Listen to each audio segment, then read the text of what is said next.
So, saya sekarang berada di Rahnu Pajak Gadai Perak Rakyat. Jadi tuan-puan, saya sebenarnya datang sini bukan saya saja tau. Saya nak pergi jual. Saya nak pergi gadai emas saya ni. 10 gram emas saya ni sekitar RM5,000 hari ni harga dia. Saya nak cuba try gadai emas saya di tempat lain. Padahal di Publico pun ada je sebenarnya. Cuma saya saja try nak tengok sama ada emas Publico ni diterima tak untuk gadaian.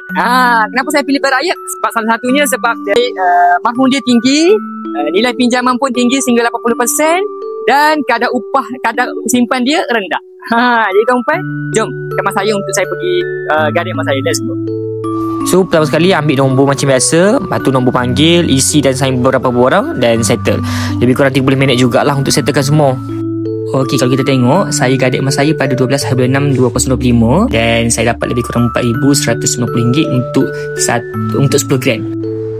So, saya sekarang berada di Perak Rakyat Rahnu. Jadi, saya nak pergi tebus balik emas 10 gram saya jenama brand Publico.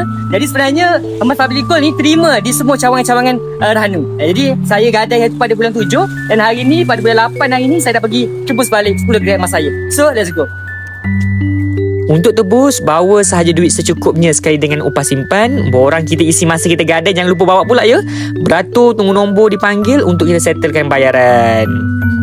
Kemudian dah settle semua bayaran, kita tunggu sekali lagi untuk dipanggil, untuk dia berikan balik emas 10 gram kita yang kita dah lunaskan pembayaran tersebut. Dan hari ni 28 bulan 8, lebih kurang 2 bulan kan, 6, 7, 8 lebih kurang 2 bulan saya pergi tuntut balik emas saya, tebus balik emas saya. Saya perlu bayar sekitar RM4,296.15. Alright, so sebab saya upah simpan tu selama 2 bulan dan settle pembayaran. Dan inilah 10 gram emas saya yang saya gadai hari tu. Sekarang dah dapat balik emas 10 gram emas saya.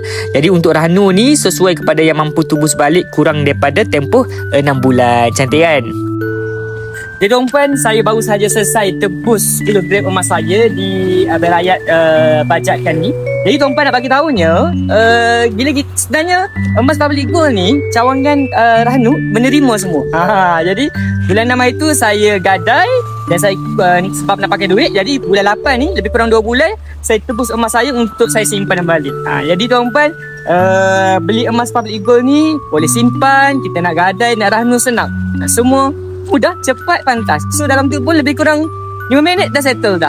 So dah settle, saya dah tak boleh fikir dah untuk bayar upah semua. Emas ni boleh saya simpan. Pada siapa yang berminat untuk start bayar simpan emas, simpan dalam akaun Gap serendah RM100 sahaja. Tiada paksaan, tiada komitmen bulanan pun.